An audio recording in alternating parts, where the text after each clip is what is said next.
Hola, hoy vamos a meternos de lleno en el capítulo 11 de este material que analiza el nuevo sacerdocio de Cristo. Sí, vamos a ver qué también encaja en la obra general y cómo se compara con el antiguo pacto, con el lugar de encuentro. Perfecto, arranquemos entonces.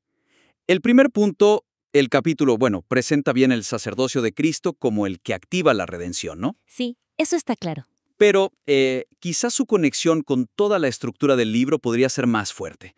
A veces podría sentirse un poco como un tema más y no tanto como la culminación necesaria que se venía construyendo. Exacto. Es una pieza clave sin duda, pero la debilidad, me parece, está en que no termina de atar todos los cabos. ¿Con qué cabos, por ejemplo? Pues con la tensión que se creó antes, pienso por ejemplo en el capítulo 9, que dejó muy claros los límites del sistema levítico, o los interludios, que establecieron esos pilares: pacto, lugar, sacerdocio. Claro. Y sobre todo, ese punto del silencio del sistema antiguo frente al pecado deliberado. ¿Recuerdas? El pecado solución. Y aquí, en el capítulo 11, es donde se necesita conectar de forma más explícita la, la absoluta necesidad de este sacerdote celestial. Él sí puede mediar justo ahí donde el otro sistema, no tenía respuesta. Entiendo. O sea, no es solo que Cristo sea un sacerdote, digamos, mejor, No, no solo eso. sino que su sacerdocio es la respuesta específica a problemas que el sistema anterior, intencionalmente, dejó abiertos. Precisamente. La sugerencia entonces sería tejer de forma más orgánica el lenguaje y las tensiones de los capítulos anteriores dentro de este capítulo 11. Pero, ¿cómo hacerlo sin que suene repetitivo o como que estamos forzando las conexiones? Buena pregunta. No se trata de repetir por repetir, claro. Se trata de conectar los puntos de manera significativa. Hay varias maneras. Y estas son solo ideas, ¿no? A ver. Por ejemplo, cuando se habla de la intercesión continua de Cristo, esa idea tan potente de Hebreos 7:25, ¿por qué no vincularla de forma directa a ese callejón sin salida del pecado con mano alzada del capítulo 9? Ajá. ¿Cómo sería eso? Podrías decir algo como: justo allí donde el antiguo sistema guardaba silencio, donde no ofrecía sacrificio alguno, este nuevo sacerdote celestial intercede eficazmente. Imagina el impacto de esa conexión directa. ¿Es resolver la tensión? Claro, le da una relevancia muy concreta. Totalmente. Otro ejemplo, la purificación de las conciencias, de Hebreos 9:14, un tema central de este nuevo sacerdocio. Se puede contrastar mucho más fuerte con la ofrenda Hatat, que vimos en el capítulo 6. Que purificaba el lugar principalmente. Exacto, el lugar físico, el tabernáculo. Y reforzar esto recordando lo que decía Hebreos 10:1, que se mencionó en el interludio 2, que la sangre de animales nunca pudo perfeccionar la conciencia del adorador. Es un contraste muy potente. Y finalmente, se puede subrayar más cómo este sacerdocio celestial es la realización plena de ese pilar sacerdotal del que se habló en el preludio y el interludio 1. No es solo seguir, es elevarlo a una dimensión eterna, efectiva, algo que el sacerdocio levítico apenas insinuaba. Vale, mostrar que este capítulo no es un añadido, sino la respuesta que se esperaba. Exacto, pasar de la sombra a la realidad, de la insinuación a la realización plena. Queda claro. Ahora, siguiendo con esa línea de conexión y realización, otro aspecto que me parece fascinante es cómo el capítulo aborda el cambio del lugar de encuentro. Ah, sí, ese es un punto clave. Desarrolla bien la idea de Cristo como sumo sacerdote celestial. Sí, pero quizás la transición conceptual, ese salto de un lugar físico, tangible, tabernáculo, templo, a Cristo mismo como el lugar, quizás podría profundizarse un poquito más, Estoy de acuerdo. para que el lector realmente asimile lo radical que es ese cambio. Sí, totalmente. Ahí hay una beta muy rica para explorar más. El material lo identifica bien, ¿eh? Identifica a Cristo como el hijalasterion, ese propiciatorio de Romanos 3:25. Sí, También como el templo mismo, citando Juan 2, Apocalipsis 21, y como el camino y la puerta, de Juan 14:10. O sea, las piezas están ahí. están las referencias. Exacto.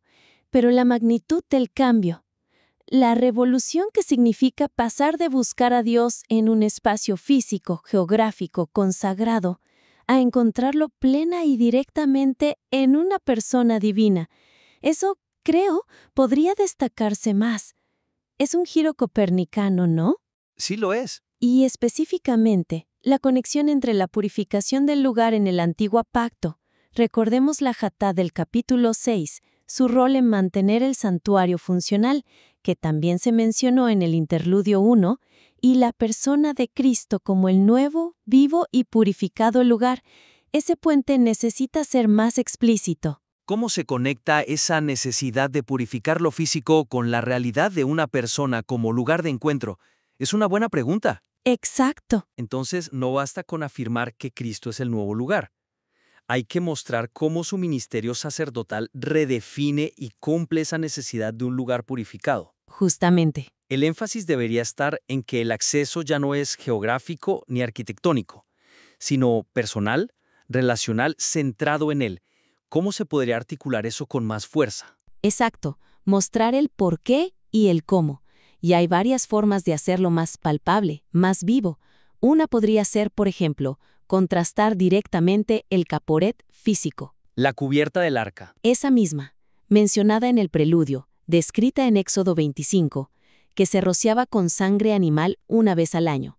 Contrastarla con Cristo resucitado y glorificado como el hilasterium vivo, como leímos en Romanos y se explora aquí en el capítulo 11. ¿Qué diferencia? Claro, Él mismo es ahora el punto de encuentro, el lugar donde Dios se revela, donde habla, ya no desde un objeto de oro, sino en la persona de su Hijo. Es mucho más personal. Muchísimo. Otra línea. Relacionar explícitamente la purificación del tabernáculo terrenal, la función de la Jatat, capítulo 6, con la necesidad de purificar las cosas celestiales de Hebreos 9:23, y argumentar que esta purificación celestial se realiza en y a través de la humanidad glorificada de Cristo, presentada ante el Padre. O sea, Él es el santuario verdadero y purificado. Él mismo, no una simple réplica. Y se podría exprimir más esa idea de la lectura doble intencional que el propio capítulo 11 menciona. ¿A qué te refieres con eso? Explicar sin rodeos que no hay contradicción en que Cristo sea el camino hacia el lugar y al mismo tiempo el lugar mismo. Son dos caras de la misma moneda. De ese nuevo pacto, Él nos abre el acceso. Y Él mismo es el trono de gracia al que nos acercamos confiadamente, como dice Hebreos 4:16. Es el espacio vivo donde Dios se encuentra con nosotros. Es pasar del mapa al territorio personificado, como decías. Algo así. Una imagen potente, ¿verdad? Sí, muy potente.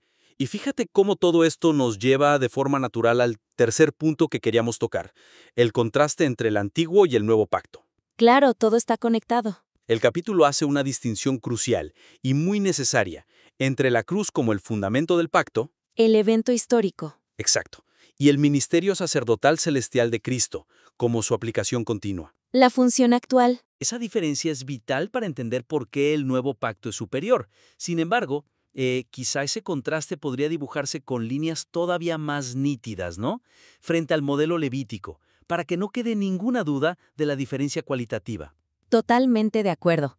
Es una distinción teológica central, y el material la plantea bien. Jesús como sacrificio único en la cruz y Jesús como sacerdote activo glorificado en el cielo. Pero, y aquí viene el pero. Ajá. Creo que la implicación práctica de por qué este nuevo modelo es radicalmente superior podría quedar un poco diluida si no se enfatiza lo suficiente. ¿Cómo así? El lector necesita ver con claridad no solo la diferencia teórica, sino la superioridad funcional, definitiva, en su propia experiencia de fe. Hay que conectar esto con más fuerza con las razones por las que el primer pacto falló. No fue por diseño divino intrínseco, sino por la debilidad humana, como se vio en el capítulo 10 con Jeremías 31. Exacto. Y con la necesidad absoluta de una base de pertenencia asegurada por pura gracia, también del capítulo 10. Todo esto tiene que vincularse directamente al rol indispensable y continuo del sacerdote celestial. Claro. El riesgo, si no se hace esa conexión explícita, es que la función sacerdotal celestial parezca casi como un epílogo glorioso, ¿entiendes? En lugar de ser la aplicación vital y necesaria de la redención ganada en la cruz día tras día. Entendido. O sea, el peligro es que el lector admire la figura del sacerdote celestial, pero no termine de captar hasta qué punto su ministerio actual es la garantía de la eficacia del nuevo pacto. Y la base de su propia seguridad y acceso a Dios. Exacto. La sugerencia sería, por tanto, reforzar activamente ese contraste, mostrar sin medias tintas cómo el sacerdocio levítico operaba dentro de un pacto con limitaciones inherentes, diseñadas por Dios mismo. Limitaciones intencionales. Eso, cubría solo ciertos tipos de pecado, los de error, ignorancia, pero dejaba sin respuesta la rebelión consciente, la mano alzada. Cierto. Dependía en parte de la fidelidad humana, que falló, y era temporal, repetitivo. Por naturaleza. Y frente a eso destacar cómo el sacerdocio de Cristo opera desde un nuevo pacto, fundamentado irrevocablemente en su sangre, garantizado por su vida indestructible. Esa frase de Hebreos 7:16 es impactante. Poderosísima. Capaz de cubrir toda maldad, cumpliendo la promesa de Jeremías 31:34 y asegurando la pertenencia del creyente de forma definitiva, incondicional. Sí, exactamente eso. Y se puede ilustrar con ejemplos muy gráficos, comparaciones directas que lo hagan ver. Por ejemplo, Por ejemplo, poner lado a lado al sacerdote levítico entrando año tras año, repetidamente al lugar santísimo terrenal, siempre con sangre ajena. Hebreos 9:25 lo describe así. sí. Y a Cristo entrando una sola vez y para siempre, no con sangre ajena, sino en virtud de su propia sangre que selló el pacto, como dice Hebreos 9:12, al mismísimo santuario celestial. Y esto es clave, después de haber resucitado, demostrando la victoria sobre la muerte. La diferencia es abismal. Totalmente. Otro ángulo. Tomar esa promesa cumbre de Jeremías 31:34. Perdonaré la maldad de ellos y no me acordaré más de su pecado. Ya se trató en el capítulo 10 como característica del nuevo pacto. Ajá. Pues conectarla directamente con la función actual del sumo sacerdote celestial. Es él quien aplica y hace efectivo ese perdón total, ese olvido divino. Un perdón que abarca incluso esa rebelión consciente, el pecado con mano alzada, del capítulo 9, para el cual el sistema antiguo simplemente no tenía provisión sacrificial. Resuelve lo irresoluble del sistema anterior. Justo. Y un tercer ejemplo que es crucial para la vida del creyente. Explicar que nuestra seguridad, esa pertenencia asegurada por gracia del capítulo 10, no descansa solo en el evento histórico de la cruz, que es el fundamento, claro. Es indispensable. Indispensable, pero no es todo. Descansa también, y de manera vital, en la continua intercesión y mediación de nuestro sumo sacerdote glorificado, aquel que vive para siempre para interceder por nosotros. Lo dice Hebreos 7:25, Romanos 8:34. Es una seguridad dinámica, entonces. Exacto. Mantenida activamente por él, ahora mismo. Muy bien. Recapitulando entonces para cerrar. Hemos visto 3 áreas principales donde este capítulo 11 sobre el nuevo sacerdocio puede ganar aún más fuerza, más claridad dentro de toda la obra. Sí. Primero, la importancia de presentarlo no como un tema aislado, sino como la culminación lógica necesaria que responde a las tensiones y limitaciones del antiguo pacto, especialmente las del capítulo 9 y los interludios. La clave ahí es conectar explícitamente intercesión perpetua, purificación de conciencia y cumplimiento del pilar sacerdotal con las insuficiencias del sistema levítico. Segundo, hablamos de profundizar en esa redefinición radical del lugar de encuentro. No basta con decir que Cristo es el lugar. Hay que mostrar cómo su persona y su obra transforman el concepto, contrastando el caporret físico con el hilasterion vivivo, vinculando la purificación terrenal con la celestial en él, y usando esa idea de la lectura doble, camino y lugar a la vez. Y tercero, la necesidad de agudizar el contraste entre los pactos. No solo la diferencia, sino la superioridad funcional, definitiva, del nuevo. Manifestada en la obra completa de Cristo, fundamento en la cruz, aplicación continua desde el cielo. Y las acciones concretas.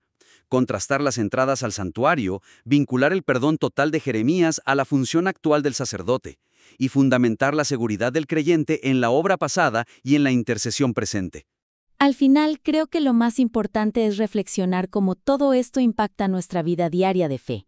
Cambia cómo nos acercamos a Dios, nuestra confianza, nuestra comunión. Cierto. Él no es solo alguien que abrió una puerta hace mucho tiempo. Es aquel en quien nos encontramos con el Padre hoy, ahora. Es el espacio vivo de la reconciliación. Una perspectiva transformadora.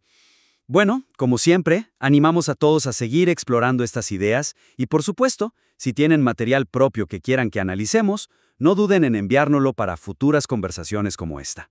Estaremos encantados de verlo.